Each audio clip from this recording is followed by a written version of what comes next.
PM Modi के खिलाफ RSS भी हुआ, एनजीओ बताकर फंसाया मोदी ने।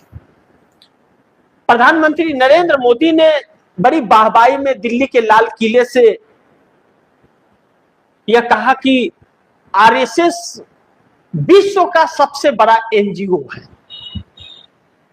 आज तक किसी ने नहीं कहा था कि आरएसएस एनजीओ है, बस चले जा रहा था। आरएसएस की काली करतूतें जो लोगों को नहीं पता थी, नरेंद्र मोदी के भाषण के बाद वहां भी पता चल गया कि भाई एनजीओ।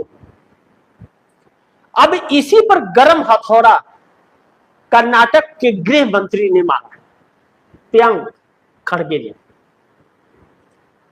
आरएसएस को नोटिस थमा दिया कि भैया आप अपना ब्यौरा दीजिए, रजिस्ट्रेशन कहां आपने कराया था, शाखाएं कितनी है आपकी, इनकम क्या है आपका, कितने लोग आपके पास काम करते हैं, पैसे आपके पास कहां से आते हैं।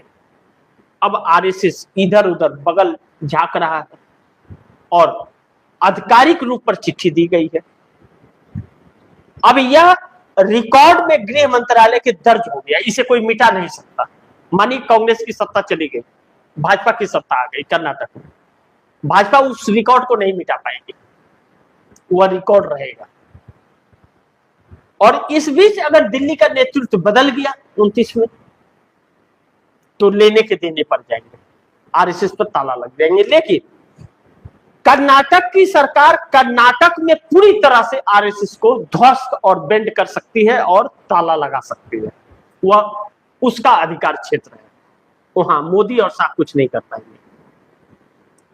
उसने कहा कि आप रजिस्ट्रेशन अपना दिखाइए, ब्यौरा दिखाइए, कहां से पैसे आपके पास आ रहे हैं और कहां से आ रहे हैं, कैसे शाखा आपकी चल रही है, अन्यथा हम शाखाओं पर ताला मार देंगे, कार्रवाई करेंगे। अब डर आरएसएस को यह है कि अगर किया जा रहा है कर्नाटक में यह चीज, तो तेलंगाना में भी कांग्रेस की सरकार है, वहां भी होगा। केरल में कांग्रेस की सरकार बन गई, वहां भी होगा। हिमाचल में भी होगा।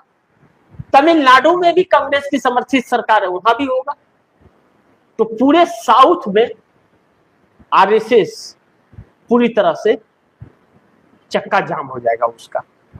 इस बात का डर अब आरएसएस को सताने लगा है और यह सब समस्या का फसाद और जड़ नरेंद्र मोदी है। ना तो नरेंद्र मोदी ने एनजीओ बताया होता और ना तो ऐसी परिस्थिति आई होती।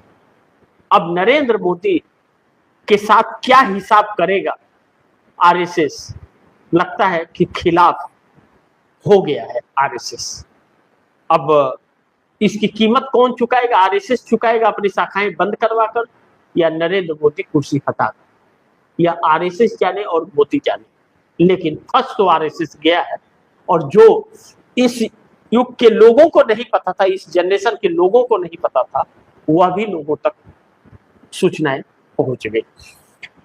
अब ऐसे में आप दर्शकों की क्या राय है, क्या सुझाव है, कमेंट बॉक्स में जरूर दीजिएगा। इस खबर को ज्यादा से ज्यादा शेयर कीजिएगा, अपने दोस्तों को भी कहिएगा आगे शेयर करें।